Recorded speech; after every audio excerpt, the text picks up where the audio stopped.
Okay, a lot of people have come to me in my sessions and said, what can I do at the weekend? Because I'm doing really well during the week, but I'm letting myself down at the weekend.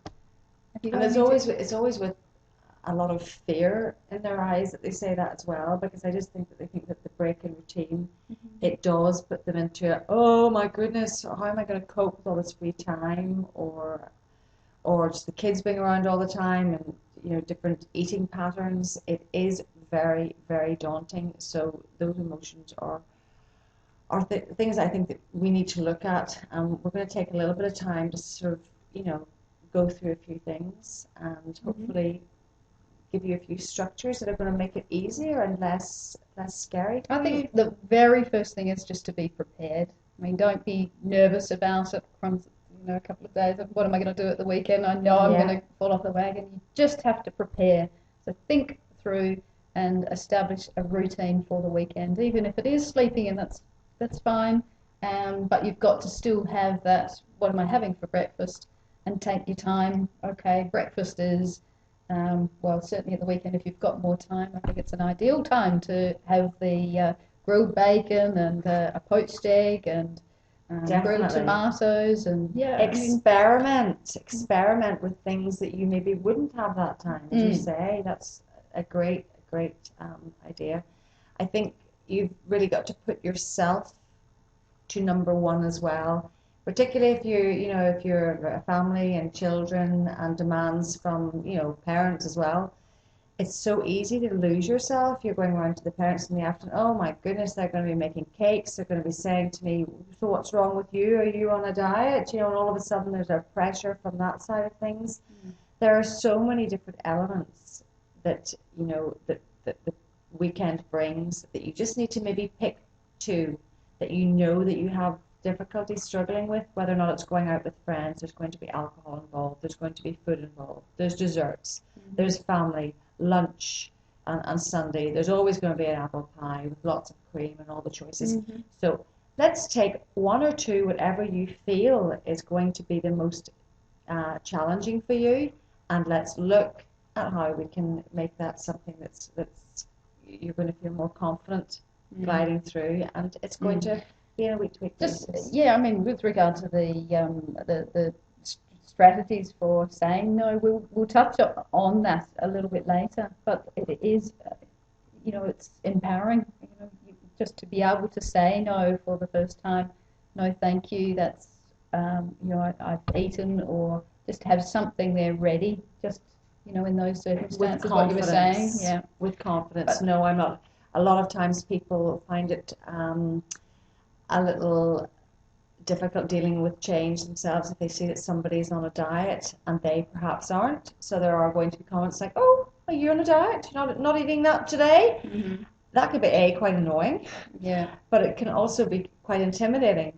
And you think, rather than have to listen to that or feel that I'm being judged, I'll just have it.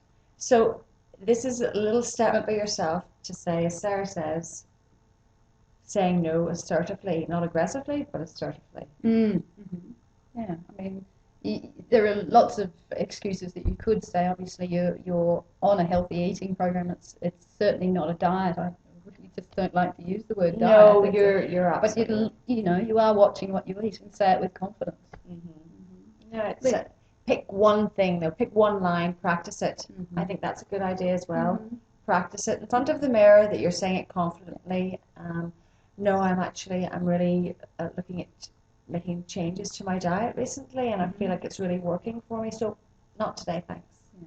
And I mean, it can actually help them as well. Get them thinking about healthy eating. The other thing that I think is a great idea is to start on enjoy walking a little bit more, getting yourself out of the house. It doesn't need to be a really stressful, walking program or joining a club or anything. It's just, going for a stroll and building up distances and time and just enjoying the fresh air, and particularly with family as well. And friends as well.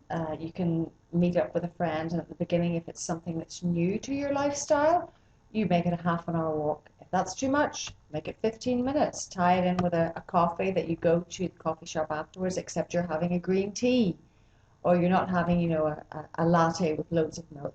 Start practicing all the stuff that you have actually been doing all week and putting it into play and giving yourself a good pat on the back every time you're doing something. You think, gosh, that was, as you say, empowering, or that was very easy, and I'm doing so well. And each time that you do it, it's all putting it into the pot, and each time it's getting, fuller and fuller, and your confidence builds, and you can see it happening. It's such a fantastically positive journey. Just going back to the planning side, though, I think it's really important to make sure that you know what you are eating through the weekend. But it's also a time where, because you have got extra time, you can experiment with different new recipes, which are included in the Me, Myself and Diet Express book, or online. Just look up a few recipes, but experiment with the kids in the kitchen. Ask them what they would like, and try different things. And giving them the healthy options, so they have four things to choose from. This is the healthy option. So which one you get? We don't want any of those, but this is what we're doing. We're doing it together. Yeah. But either one of them is going to be healthy. Yeah. And then plan next week's meals as well. So you need to have things prepared and frozen, probably. Fail to prepare, prepare to fail. Isn't that's a very good mantra, I think, to keep in your head. I think the walking we'll maybe go over at a later stage, and you'll be able to find out all the different routines and walking programs that you can do, and the footwear, and the distances and the intensity. That's building up later, for sure. But yes, try to be as sociable as possible. I know a lot of people will hide themselves away at the weekend, but just getting out and starting to talk to people about what you're doing, I think is so important, because you're building that support system, even if it is the grocer that you never really ever see again. You're telling somebody, and that helps. You're reaffirming it in your own mind what you're actually doing.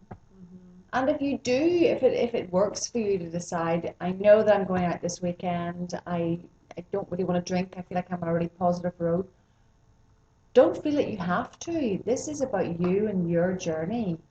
So do that with confidence.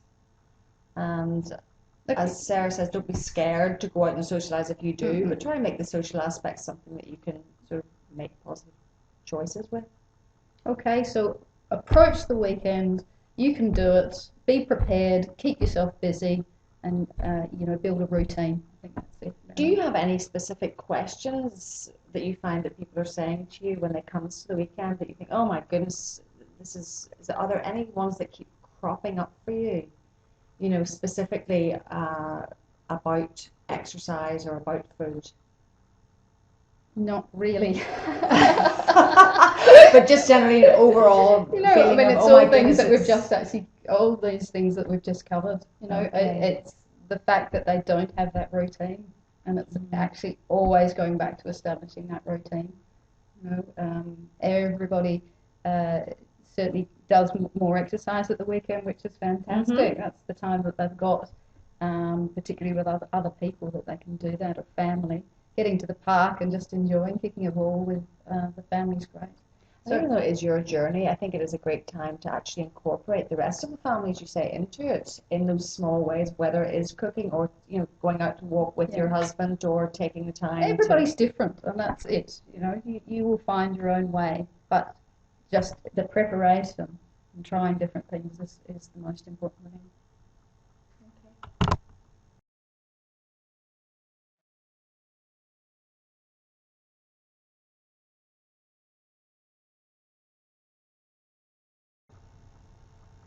Hi there. I wanted to talk to you today about starting a walking program. Now, a walking program may not be for you at this stage, but it's something you can work your way up to. Initially, it's just fantastic if you're getting out there and doing some exercise. If it's walking 2 or 3 times a week, if you can make it 3 or 4 or 5 or 6 times a week, that's even better. But perhaps you're getting a wee bit bored with it, and you'd like a program to stick to start to build up your fitness. There is a lot of information in the Me, Myself and Diet Express text, so if you want to have a look at that, it's pages 87 to 93.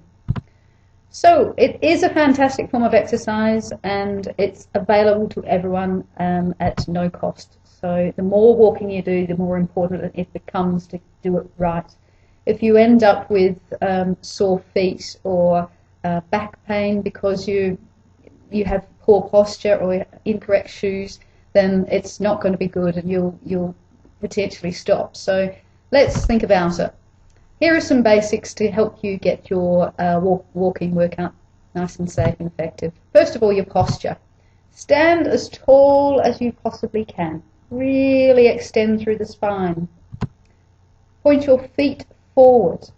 Engage your abdominal muscles. If you engage your abdominal muscles, you're burning twice as many calories. Keep your back really nice and straight. Your neck stays in line with your shoulders and it's not sticking forward. Keep your head up and eyes gazing about 10 feet ahead of you. And when you're walking, your pelvis shouldn't move from side to side. It actually just very gently rocks back and forth. When you're thinking about your feet, you're thinking heel to toe. So step forward, landing squarely on the heel of your foot. Roll forward onto the ball of your foot, and then raise the heel and push off with your big toe. Well, what type of shoes do I recommend? A lot of people ask me. Walking shoes are fantastic. I mean, they are stiffer and heavier than running shoes. They're very often waterproof. They provide support because your foot is rolling from heel to toe, heel to toe. Okay, so there's more support there. A running shoe, on the other hand, does have additional cushioning to absorb the shock as the foot hits the ground. They're flexible, they're light, and they're designed for forward motion. They're not designed for moving around a basketball court. Cross-training shoes are great for people who have a varied workout routine or play different sports. They're heavier, they're less cushioned than running shoes, and they're not actually recommended for running. And finally, we have the lifestyle shoes. They're not made for athletic activities. These shoes have a flat sole and a sporty look, but not enough support for a workout. So it's not part of your exercise gear. So those particular shoes, so often when I'm starting on the exercise part of the program, people turn up in a flat soled, very sporty looking, but they're just not supportive enough. So not the lifestyle shoe.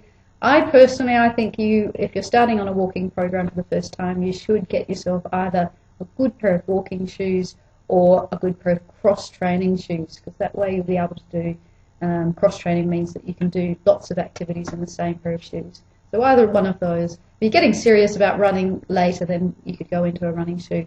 But lifestyle shoes, well, they're designed just for after the day ends. Shoe type must also fit your foot type.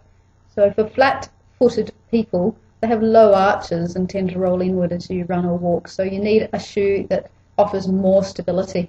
The picture there just shows you what a flat footprint would look like. People with high arches have feet that roll outward instead of the inward. So you need a cushioned shoe with greater flexibility to help absorb the shock. You can actually get insoles which really do provide a lot of comfort. Couple of other tips for you. Your shoes actually should be replaced every 5 to 6 months or 400 to 600 miles of walking or running. If the tread on the outer sole is worn, it's time for a new pair. When you try out a new pair of shoes, wear the same type of socks as you wear when you're working out. Shop in the evening when your feet tend to be larger. And when standing, your shoe should have about a ½ inch gap between your longest toe and the toe box of the shoe. And walk or jog around the shop to see how the shoes feel. Your feet shouldn't slide back and forth or side to side as you move around. Okay, so what pace should you walk? Well, slow to moderate walking is 3 to 3.5 miles per hour pace. So that's about 17 to 20 minutes per mile. Or if you're wearing a pedometer, 115 to 120 steps per minute. You can check all of that out basically by finding out your distance of your walk, timing it, or wearing a pedometer. Brisk walking starts at about 4 miles per hour, and fast walking or jogging starts at about 5 miles per hour. That's when you're on the treadmill and you're putting up the pace and suddenly you think, oh my gosh, I can't just walk here, I actually need to pick up my knees and start to jog. Okay, I want to show you a couple of walking workouts that we recommend. Interval workouts are possibly the best way of working out because you're actually doing a lot more within a shorter space of time. Interval means increasing speed, decreasing speed, it's changing constantly, up and down. So for this example, the walking workout, which you can look at the book, you can see that the total time is only 22 minutes, but you're warming up for 5, walking briskly for 1 minute, moderate pace 2, fast as possible for 1, etc. Interval walking workout, we have it as an example, is 34 minutes, again, following the same sort of plan. So how do you know, though, if you're working at the correct level of intensity? I mean, what is a brisk walk? What's the fast? For you, it's different, but there are 3 methods of checking. First of all, the talk test. Firstly, in the gym, if anybody's on the treadmill or starting a program, particularly for the first time, we're constantly going around and saying, are you okay? Are you feeling okay? Just actually chatting to them even, asking them how their day's been, because you want to know that they can actually still talk to you. If they're absolutely exhausted, they can't even talk, then stop.